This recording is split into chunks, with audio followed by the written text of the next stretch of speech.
That's a lot of buildings getting wrecked.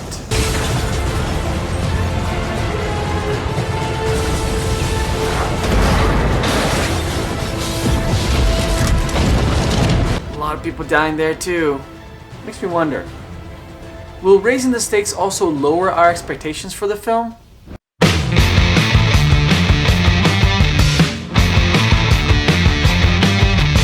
Recently, superhero movies seem to have dominated the big screen, and with them came the over-the-top, catastrophic, climactic, and plot device. Of course, I'm talking about the all-too-familiar race against time to stop our villain from achieving his goal, which happens to be the total annihilation of the human race or flat-out destruction of the entire planet. In that all-too-common scenario, it's safe to admit that for our heroes, the stakes could not be higher. But do we care though? Are we really invested in those stakes, or have our expectations for the final outcome in this film been lowered thanks to our advantage as an outside audience to the events on the screen? In any film, we are instructed to feel with the characters. For better or for worse, we are there, watching with the benefit of perspective. But in this case, not only perspective regarding the different vantage points of the story we're given to as an audience, but real-life perspective. Nowadays, we know a studio is not planning for an individual blockbuster hit when it comes to a superhero movie. A franchise is the end goal here. So more often than not, when we hear about a new superhero movie coming out, shortly after, we also hear they will be making more sequels.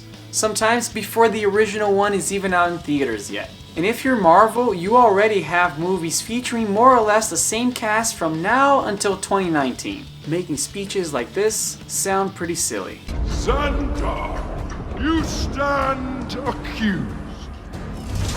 Your wretched peace treaty will not save you now.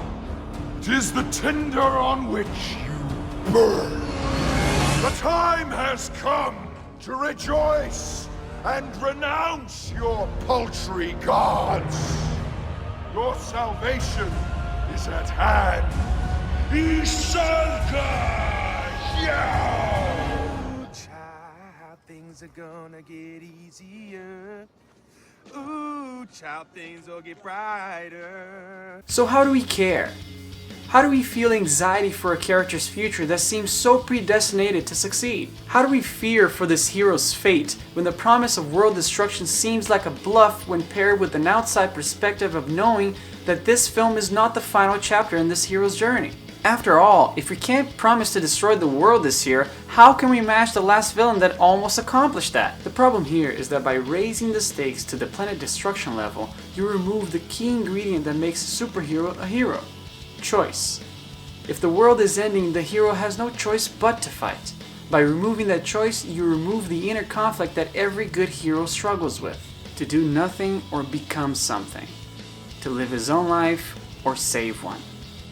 Maintaining that conflict is what grounds the hero and makes us care for his task. For example, in the 2002 Spider-Man movie, at one point Parker has to choose between saving Mary Jane or the passengers inside a gondola ride. It's a smaller conflict but could have huge repercussions to our hero.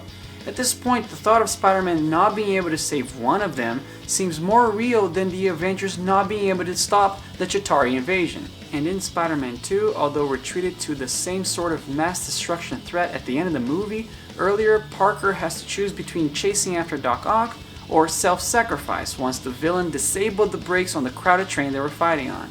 With it, another smaller conflict is introduced, one that connects our hero to the people he's trying to save. An important thing to establish in a growing destruction trend where faceless victims are claimed by the thousands.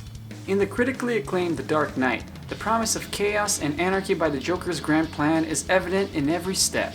But his final conflict is one of a smaller scale. With the two crowded ferries rigged to blow, the Joker presents a threat that seems plausible, especially after all his actions in the movie so far. We know Batman will most likely come out unscathed in this conflict, but with the possibility of the Joker blowing up at least one of those boats, we know Batman would not be the same. The stakes weren't raised to a cataclysm event, but because of that, our expectations for this final outcome were. Destroying a hero's character or resolve is a threat that can actually be followed through, and we feel threatened a lot more by that than, say, by the annihilation of the entire human race, oddly enough. Because film is about making us connect with the characters on screen, and we will always connect with the personal struggle of choice rather than with the end of all things to come. This political stuff is nasty and it's tough. Well, at least for now.